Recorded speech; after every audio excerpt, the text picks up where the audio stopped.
మాగంటి గోపీనాథ్ చనిపోయిన తర్వాత Jubilee hills లో బైపోల్ అనేది చాలా రసవత్తరంగా సాగుతుంది. ఎక్కడ ఏ పార్టీ కూడా తగ్గట్లేదు. ఎవరికి వాళ్ళు విస్తృతమైన ప్రచారం చేసుకుంటుంది ప్రతి పార్టీ కూడా. రైట్. అయితే ఇప్పటికీ మాత్రం పార్టీకి సంబంధించి క్యాండిడేట్స్ మాత్రం అనౌన్స్ చేయలేదు. అయితే ఇక్కడ ఉన్నటువంటి పబ్లిక్ ని మరొకసారి అడిగి తెలుసుకునే ప్రయత్నం చేద్దాం. అసలు బైపోల్లో ఏ పార్టీకి ఓటేసే ఆలోచనలో ప్రజల్లో ఉంది? ఎందుకంటే ఓ పక్క నుంచి కాంగ్రెస్ పార్టీ ఉన్నప్పటికీ కూడా బీఆర్ఎస్ ప్రభుత్వానికి అందరూ ఓటేస్తామని చెప్పేసి ఖరాఖండిగా తేల్చి చెప్తున్నారు. రైట్. అయితే ఇంకొకసారి మనం పల్స్ తెలుసుకునే ప్రయత్నం చేద్దాం పబ్లిక్లోకి వెళ్ళి. నమస్తే అమ్మా. నమస్తే అండి, నా పేరు కృష్ణవేణి. నేను యూసఫ్గూడ డివిజన్లోని ఒక మెంబర్ని. నేను కాంగ్రెస్ ప్రభుత్వం వచ్చాక ఎటువంటి బెనిఫిట్స్ ఏమీ నాకు రాలేదు. కేసీఆర్ గవర్నమెంట్లో ఉండేటప్పుడు నేను అన్ని రకాలుగా బెనిఫిట్ పొందాను. ఒక కళ్యాణ లక్ష్మి అనే కాదు, లేకపోతే ఆరోగ్యశ్రీ విషయంలో కాదు, ప్రతి ఒక్కటి నేను బెనిఫిట్ పొందానండి. అది కాకుండా గోపీనాథ్ గారు మా అందరికీ ఎంత సేవ చేశారంటే మామూలు సేవ. రాత్రి 1 గంటకి ఫోన్ చేసినా వచ్చేసేవారు ఇమీడియట్గా. అందుకోసం ఆయన కోసమైనా మేము టీఆర్ఎస్ని పక్కడ్బందీగా గెలిపిస్తాం. ఎలాగైనా ఎటు చూసినా టీఆర్ఎస్ఏ రావాలి. ఎందుకు? కాంగ్రెస్ వచ్చి ఏం చేయలేదు. అంటే ఫ్రీ బస్ ఇచ్చింది కాంగ్రెస్. ఫ్రీ బస్ దేనికోసం అండి? ఆడవాళ్ళు జుత్తులు పెట్టుకుని కొట్టుకోవడానికా? డబ్బులు పెట్టుకుని ఎవడు వెళ్ళాలనుకుంటే డబ్బులు పెట్టుకుని వెళ్ళలేడా? సిలిండర్ ఇచ్చింది కదా 500. సిలిండర్ ఎవరికి ఇచ్చింది? సిలిండర్ మాకు సిలిండర్ 200 యూనిట్ల కరెంట్ ఫ్రీగానే ఇచ్చింది కదా. కరెంట్ ఫ్రీ దేనికి? ఊరాడి మీద అన్ని ట్యాక్సులు రుబ్బేస్తున్నాడు. అందుకనే మాకేమీ వచ్చి పడిపోలేదు. టీఆర్ఎస్ గవర్నమెంట్ ఉండేటప్పుడు మాకు కళ్యాణ లక్ష్మి వచ్చింది, మా పిల్లలకి ఎడ్యుకేషన్ తరక స్కాలర్షిప్ వచ్చింది. తర్వాత నాకు ఆరోగ్యం బాగోకపోతే ఆరోగ్యశ్రీలోని నేను హాస్పిటల్లోనే అడ్మిట్ అయ్యి బైపాస్ చేయించుకున్నాను.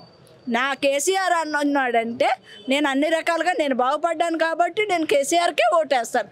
బీఆర్ఎస్ ఇక్కడ జూబ్లీ హిల్స్ నియోజకవర్గంలో బీఆర్ఎస్ తరఫున ఎవరు పోటీ చేసినా బీఆర్ఎస్ఏ గెలుస్తుంది. కాంగ్రెస్కి జీరో. ఈరోజు లెక్కేసుకోమనండి, కాంగ్రెస్ రాదు. కాంగ్రెస్ మీద ఉన్న కోపమా లేకపోతే రేవంత్ రెడ్డి పాలన నచ్చక ఎందుకు ఇంత? రియల్ ఎస్టేట్ పడిపోయింది. ప్రజలకు పనులు లేవు, ఎలా బతుకుతారు? బతకడానికి ఏంటి ఉపాధి? ఏంటి బతకడానికి? ఎక్కడా బతకలేదు. ఎక్కడ చూసినా లంచగొండితనం తప్పించి. నువ్వు మున్సిపల్ ఆఫీస్కి వెళ్తే మున్సిపల్ ఆఫీసులో లంచం, ఎంఆర్ఓ ఆఫీస్కి వెళ్తే ఎంఆర్ఓ ఆఫీసులో లంచం. ఎవడు లంచం తీసుకోకుండా ఉంటున్నాడు? మాకు ఏ పనులు జరగట్లేదు. ఒక రేషన్ కార్డుకి అప్లికేషన్ పెట్టుకుంటే 100 సార్లు తిరగవలసి వస్తుంది. రేషన్ కార్డు లేదు, ఒక పెన్షన్ లేవు, ఏమీ లేవు. ఏమనంటే మా దగ్గర ఫండ్స్ లేవు అంటున్నాడు. కాదమ్మా, ఇప్పుడు కాంగ్రెస్ పార్టీ అధికారంలో ఉంది. అధికారంలో ఉన్నప్పటికీ బీఆర్ఎస్ పార్టీ ఇక్కడ గెలిస్తే మీకు అసలు ఏం మంచి చేస్తా అంటే నిధులు కూడా ఇవ్వలేని పరిస్థితిలో ఉంటుంది బీఆర్ఎస్ పార్టీ.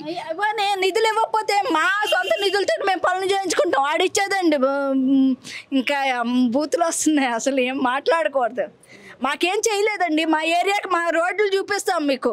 ఏం చేశాడు? మా రోడ్లు గతకలు ఉన్నాయి. పదండి మీకు ప్రతి వర్షం పడితే ఇక్కడ ఉన్నటువంటి పరిస్థితులు ఏంటి అసలు? అంటే ఎప్పుడు పడితే ముడుకుల్లోకి నీళ్ళు వస్తాయి, నడుము వరకు నీళ్ళు వస్తాయి, కార్లు కొట్టుకుపోతాయి, బైకులు కొట్టుకుపోతాయి. మా బాధలు అవి. మాకు డ్రైనేజీలు కూడా ఎక్కువగా పొంగి పొర్లుతాయి. అసలు ఎక్కడికక్కడ ట్రాఫిక్ సమస్యలు కూడా ఎక్కువ. ప్రతి డ్రైనేజ్ వాటర్ వచ్చేస్తున్నాయి కదా డ్రైనేజీలో నుంచి. ఇప్పుడు అనకూడదు కానీ కృష్ణానగర్లో ఏ బ్లాక్లో చాలా ఫ్యామిలీలు సఫర్ అవుతున్నాయి. దానికి మున్సిపల్ వాడికి ఫోన్ చేస్తే ఎవడు రావట్లేదు. అది ఇప్పుడు అదే మా బీఆర్ఎస్ గవర్నమెంట్ ఉండేటప్పుడు నిమిషాల్లో పని అయ్యేది. ఇప్పుడు ఎందుకు పని అవ్వట్లేదు? కాంగ్రెస్ గవర్నమెంట్ ఉండబట్టి పని అవ్వట్లేదు. సెటిలరా? నేను సెటిలరే. నేను 40 years ఇక్కడికి వచ్చి. జూబ్లీ హిల్స్ లో బైపోల్ వస్తుంది ఈసారి. అంటే కాంగ్రెస్ పార్టీ ప్రెసెంట్ అధికారంలో ఉంది. మళ్ళీ ఏ పార్టీకి ఓటేద్దాం అనుకుంటున్నారు మీరు? మేము ఎప్పుడు వేసినట్టుగానే బీఆర్ఎస్కి ఓటేస్తాం. ఎందుకని? ఎందుకంటే మేము బీఆర్ఎస్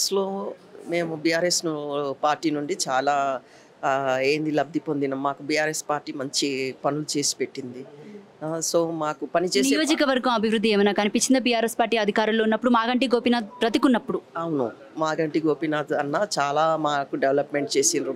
మా ఏరియాలు కానీ ప్రతిదీ మాకు కావాల్సిన అన్ని పనులు చేసి పెట్టిండ్రు. ఇప్పుడు కాంగ్రెస్ వచ్చిన తర్వాత మాకు ఏ పనులు జరగట్లేవు, అన్ని వ్యతిరేకంగా జరుగుతున్నాయి. సో మాకు ఇప్పుడు పనిచేసి అంటే బేసిక్గా కాంగ్రెస్ పార్టీ అనేది ఆడవాళ్ళకి పెద్దపీట వేసింది. ఓ పక్క నుంచి ఫ్రీ బస్ అని, ఆడవాళ్ళకి 6 గ్యారంటీలు అని, మహాలక్ష్మి పథకాలు అని, అలాగే గ్యాస్ సిలిండర్లు అని, 200 యూనిట్ల కరెంట్ అని, మహిళలకి 2500 అని, ఇలా ఎన్నో గ్యారంటీలు ఇస్తూనే ఉంది కదా. ఇంకెందుకు ఇస్తున్నారా? ఏమో ఇచ్చింది మాకు తెలియదు. ఓన్లీ విన్నాం ఫ్రీ బస్ ఉంది. ఎవరికైనా ఇంట్లో టైంపాస్ కాకపోతే ఫ్రీ బస్లో వెళ్ళి గొడవలు పెట్టుకోవడానికి బాగుంది.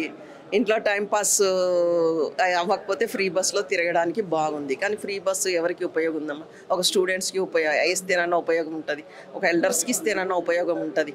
అందరికి వేసేది కలగూర గంపలాగా కూరగాయలు అందులో కొట్టుకున్నట్టు. ఇంకోటి ప్రత్యేకంగా చెప్పండి, వర్షాకాలం ఇది బేసిక్గా. ఈ వర్షాకాలంలో అంటే ఆల్ ఓవర్ హైదరాబాద్ ఎంత ఇబ్బంది పడుతుందో తెలియదు, కానీ ముఖ్యంగా ఇబ్బంది పడే ఏరియా అంటే యూసఫ్ కూడా, కృష్ణానగర్, జూబ్లీ హిల్స్లో ఈ ఏరియాస్ బాగా ఇబ్బంది పడుతుంది. ఎవరన్నా వచ్చి అట్లీస్ట్ చర్యలు తీసుకున్నారా? హైడ్రా అని లేకపోతే జిహెచ్ఎంసీ వాళ్ళు ఏమైనా వచ్చి పట్టించుకుంటున్నారా మిమ్మల్ని? ఎవ్వరు రాలేదమ్మా, ఎవరికి వాళ్ళు చేసుకున్నారు అన్ని. ఎవ్వరు రాలేదు, ఎవరు అడగలేదు. మా కార్పొరేటర్ గారు ఉండే కొంచెం పట్టించుకొని కొంచెం పనులు అవి చూసిండ్రు. ఎక్కడైతే దెబ్బతిన్న ఏరియాలు, ఎక్కడైతే వాటర్ ఎక్కువ వచ్చి ఇబ్బందిగా ఉన్న ఏరియాలు, బండ్లు కొట్టుకుపోయినాయి, మనుషులు కొట్టుకుపోయినరు, అటువంటి ఏరియాల్లో మా కార్పొరేటర్ గారు ఉండి బాగా హెల్ప్ చేసిండ్రు. కానీ ఇది వీళ్ళు అయితే ఎవరు రాలేదు. బై ఎలక్షన్ వస్తుంది, ఏ పార్టీకి ఓటేద్దాం అనుకుంటున్నారు మీరు? అసలు బీఆర్ఎస్ పార్టీకి వేద్దాం అనుకుంటున్నాను. ఎందుకని బీఆర్ఎస్ పార్టీ కంటే అంత పర్టికులర్గా ప్రతి ఒక్కరు బీఆర్ఎస్ పార్టీ అంటున్నారు? బీఆర్ఎస్ పార్టీ ఉన్నప్పుడు ప్రజలకు చాలా మంచి పనులు చేశారు కదండి, అందుకని బీఆర్ఎస్ పార్టీకే వేద్దాం అనుకుంటున్నాను. నాకు తెలిసిన వాళ్ళకు కూడా చెప్పి నేను బీఆర్ఎస్ పార్టీకే వేపిస్తాను. మీరు వేసి పక్కోళ్ళతో కూడా మీరు వేయిస్తారు, ఎందుకంటే మంచి చేశారు కదా, అందుకని మనకు ప్రజల దగ్గరికి వచ్చారు. బీఆర్ఎస్ పార్టీ వాళ్ళు ప్రజల దగ్గరికి వచ్చారు, చేశారు, మంచి చేశారు. కాబట్టి కరోనా వచ్చినప్పుడైతే ఎంతో చేశారు, అసలు బయటకే రాకుండా ఉన్నారు చాలామంది. కరోనా వచ్చినప్పుడు కూడా చాలా హెల్ప్ చేశారు. ఇక్కడ ఏదన్నా డ్రైనేజ్ అది ప్రాబ్లం ఉంది అంటే కూడా చేస్తారు. ఇప్పుడు కాంగ్రెస్ వచ్చినప్పటి నుంచి మనకు ఆ డెవలప్మెంట్ ఏం కనిపించట్లేదు. మొన్న రేవంత్ రెడ్డి వచ్చి వర్షం పడినప్పుడు ఇంటింటికి వచ్చి తిరిగి వెళ్ళారు ఆయన. మా సైడ్ అయితే రాలేదండి, ఇక్కడే మేము ఉండేది. మేము ఎప్పుడు రేవంత్ రెడ్డిని టీవీలో చూడడం వరకే, మా ఏరియాలో చూడలేదు. ఎందుకు యూసఫ్ కూడా వచ్చి అసలు అర్ధాంతరంగా పర్యటించినటువంటి సందర్భం కూడా కనిపించింది కదా?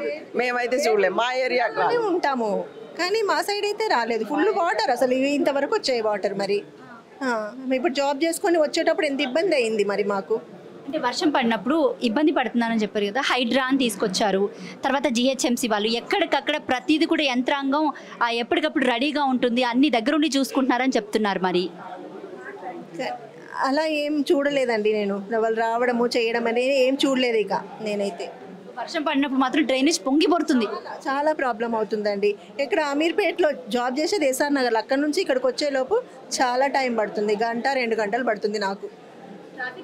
ట్రాఫిక్ ఉంటుంది, ఆ వాటర్లో ఎక్కడ కాలు పెట్టాలి ఎక్కడ కాలు పెట్టొద్దు, చాలా భయం. మీరు చెప్పండి ఏంటి ఇక్కడ పరిస్థితి? అంటే త్వరలో బై ఎలక్షన్ రాబోతుంది. ఇక్కడ ఎట్లేదన్నా కూడా మాగంటి గోపీనాథ్ గారు చనిపోయిన తర్వాత ఇప్పుడు ప్రజెంట్ కాంగ్రెస్ పార్టీ అధికారంలో ఉన్నప్పటికీ ఏ పార్టీకి ఓటేయాలనుకుంటున్నారు?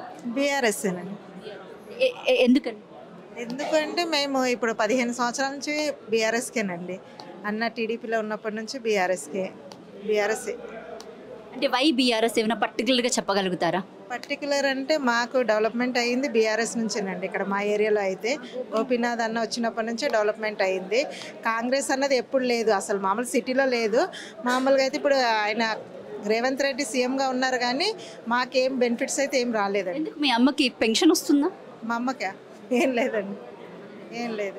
పెన్షన్స్ ఏందండి, కేసీఆర్ చెప్పిన పెన్షన్సే కదా, అవి కూడా రెగ్యులర్గా ఏం రావు. 4000 పెన్షన్ ఇస్తానన్నారు కదా, మరి 4000 ఎక్కడ ఇస్తారన్నారండి? ఇవ్వడం లేదు. ఆ 2000 వస్తుంది పాత పెన్షన్స్, అవి కూడా రెగ్యులర్గా లేదు. ఒక నెల మార్చి ఒక నెల అలా వస్తున్నాయి.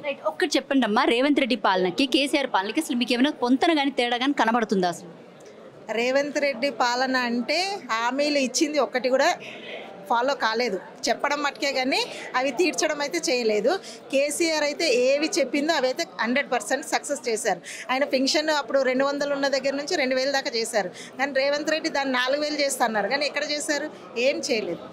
అయితే ఇంకొకటి చెప్పండి అమ్మా, ఇప్పుడు ప్రెసెంట్ కాంగ్రెస్ గవర్నమెంట్ అధికారంలో ఉంది, మీరు బీఆర్ఎస్ పార్టీని గెలిపించుకుంటామంటున్నారు. ఒకవేళ గెలిపించుకుంటే ఈ నియోజకవర్గానికి ఏం మంచి జరుగుతుందని మీరు అనుకుంటున్నారు? ఎందుకంటే గవర్నమెంట్లో ఉన్న వాళ్ళు నిధులు అవి ఇవ్వకుండా చాలా అంటే చాలా ఇబ్బందులు పడతారు. మరి అట్లాంటి నేపథ్యంలో మీరు ఓటేసి గెలిపించుకుంటే మీ నియోజకవర్గానికి అసలు బీఆర్ఎస్ పార్టీ న్యాయం చేస్తుందని మీరు అనుకుంటున్నారా? 100% అవుతుంది. ఎందుకంటే ఆల్రెడీ 5 years గోపన్ననే ఉండాలి ఇక్కడ. అనుకోకుండా తను అలా జరిగింది కాబట్టి మా నియోజకవర్గంలోనే కాంగ్రెస్ పార్టీ ఏమి ఇవ్వకుండా ఇంకెంత అండి, ఒక 2.5 సంవత్సరాలే. ఆ తర్వాత అయినా మా బీఆర్ఎస్ఏ మొత్తం టోటల్గా వచ్చేది మా బీఆర్ఎస్ఏ. మీ బీఆర్ఎస్ అని ఓన్ చేసేసుకుంటున్నారండి. 100% వచ్చేదే బీఆర్ఎస్, మా బీఆర్ఎస్ అండి. 100% బీఆర్ఎస్ఏ వస్తుందండి టోటల్గా. ఓకే, ఎలక్షన్స్ వస్తున్నాయి, ఇప్పుడు మళ్ళీ బై ఎలక్షన్ వస్తుంది. ఏ పార్టీకి ఓటేద్దాం అనుకుంటున్నారు? బీఆర్ఎస్ ఏం మేడం అంటే ఎవరిని అడిగిన బీఆర్ఎస్ అని, ఎందుకని అసలు? బీఆర్ఎస్లో అన్నీ ముందుకెళ్తాయి, కాంగ్రెస్లో అన్నీ మా వెనకనే ఉన్నాయి, ఇంకా అలానే ఉన్నాయి, పెండింగ్లోనే ఉన్నాయి. బీఆర్ఎస్లో అయితే ప్రతిదీ పిన్ టు పిన్ అలా జరుగుతూ ఉంటుంది. ఈ ప్రభుత్వంలో ఎక్కడదక్కడ అలాగా ఉంటుందండి. దానికోసం మేము బీఆర్ఎస్కే వేయాలనుకుంటున్నాం. అంటే ఇప్పుడు వరకు మీకు ఏ డెవలప్మెంట్ కూడా కనిపించలేదా? ఈ 2 సంవత్సరాల కాలం పాటు రేవంత్ రెడ్డి వచ్చిన తర్వాత కొత్త పనులు కానీ, పూర్తయినటువంటి పనులు కానీ జూబ్లీ హిల్స్లో ఏమైనా కనిపించాయా? అసలు ఏమి కనపడలేదండి. ఇంకా సమస్యలు ఎక్కువ అవుతున్నాయి. ప్రస్తుతం ఇప్పుడు రైనీ సీజన్లో ఉన్నాం. ఈ సీజన్లో చూడండి ఎలా ఉందో పరిస్థితి. బయటికి వెళ్ళలేము, రాలేము. పిల్లలు స్కూళ్ళు అన్నీ ఎక్కడక్కడ ఆగిపోతున్నాయి. దీన్ని ఎవ్వరు పట్టించుకునేవారే లేరు. ఇలా అయితే చాలా కష్టం కదండి. అంటే వర్షాకాలం వచ్చినప్పటికీ కూడా మొన్న రేవంత్ రెడ్డి అర్ధాంతరంగా వచ్చి పర్యటించడం జరిగింది. ఎక్కడికక్కడ పనులన్నీ కూడా పూర్తి చేస్తామని చెప్పారు. అన్నారు కానీ రేవంత్ రెడ్డి వచ్చింది మా యూసుఫ్ కూడా కాదండి, బల్కంపేట దగ్గర వచ్చారు.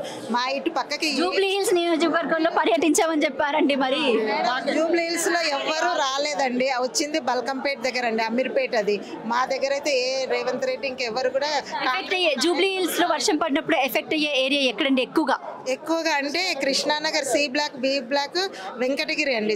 అన్నీ అంటే ఇప్పుడు ప్రస్తుతం కాలం ఏంటంటే ముందుకు నడవాలి, ఎక్కడ ఆగిపోవద్దు. ప్రస్తుతానికి అన్ని పెండింగుల్లో ఉన్నాయి. ఇప్పుడు ఈ ప్రభుత్వంలో పెండింగులు ఉన్నాయి కాబట్టి మళ్ళీ బీఆర్ఎస్ వచ్చిందంటే మనం అనుకున్నవన్నీ ఇంకా ముందు ఫోర్స్ అన్నా చేసి మీరు పనులు చేయించుకుందామని సిద్ధపడుతున్నారు. అందుకు మేము బీఆర్ఎస్కి వేయాలనుకుంటున్నాం.